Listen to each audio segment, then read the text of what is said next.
Hello and welcome to lesson 2 of week 2. My name is Mildred. In this lesson, we are going to look at how to extract information from more than one table using joins in MySQL. In the last lesson, we looked at the actors table, the film actor table, and the film tables to see if they have matching columns.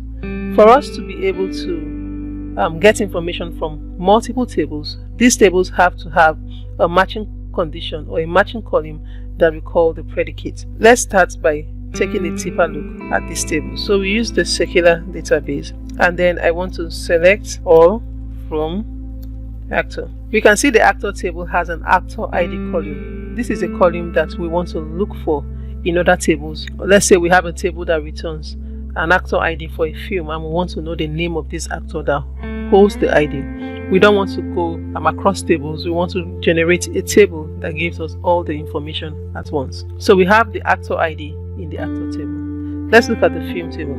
The film table has the film ID but no actor ID here. And so we know that we have the film ID. And so let's look at the film actor table. This has both the film ID and the actor ID, which means that we can match these three tables and extract information that we want from them. The first thing we can do is we might want to join the actor and the film actor table, and we use joins like this. We have different types of join based on what you want to do. We have something we call the inner join, written like this.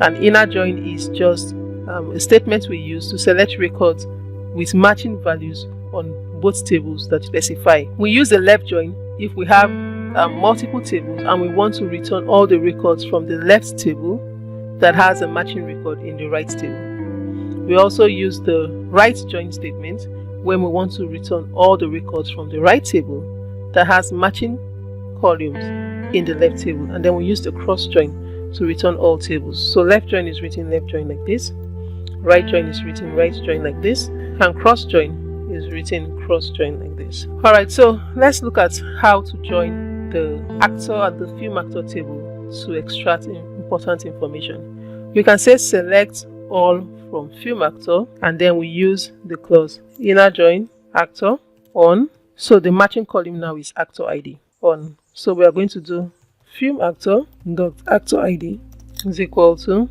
actor dot actor ID. So the join predicate is the actor ID column. Both of them have the actor ID column. So when we do this and we run, if all is well, we should return both tables joined together.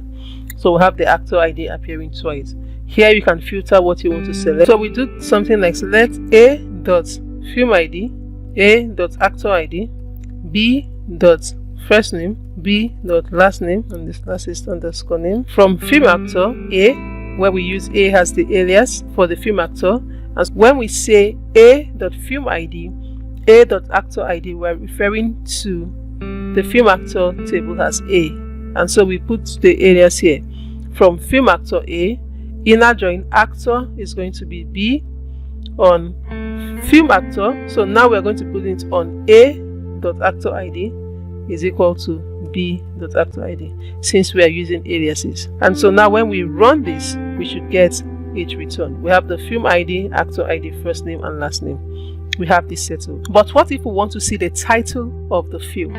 That's when we go to the film table. We have a title and a description column, and we can add an alias here, C.title, C.description from film actor A, and here we can do inner join again at the end of this, or you can use cross join, whichever one suits your purpose. So inner join, we want to get the film actor table has a column film ID, so we say on A.film ID is equal to C.film ID. So if all is well, we should return both the title and the description of the film with the film ID matching column. And we don't have that there, so there's an error. Film on A, film is C. On A.film ID is equal to C.film ID. So this is the correct syntax. So we select all of the columns from the different tables. We can use alias to represent each table.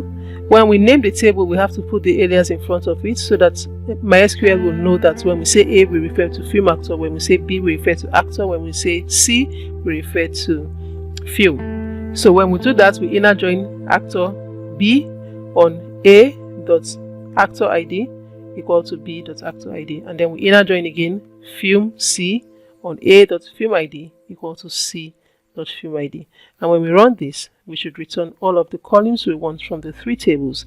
And this is how we use joins. This is a complex method of using joins, but the other methods are easier, where we just use a simple syntax of select all from table 1, inner join table 2 on this or on the condition. So this is one way that you find very handy when you start doing this in software development, where you want to return columns or information from different table to make sense, or to do something that can be done just on one table alone. So this is where we end this week's lessons. You need to practice to understand this. It looks complex, but when you get the hang of it, it's almost like English syntax. You begin to understand how this works. Thank you, and see you next week.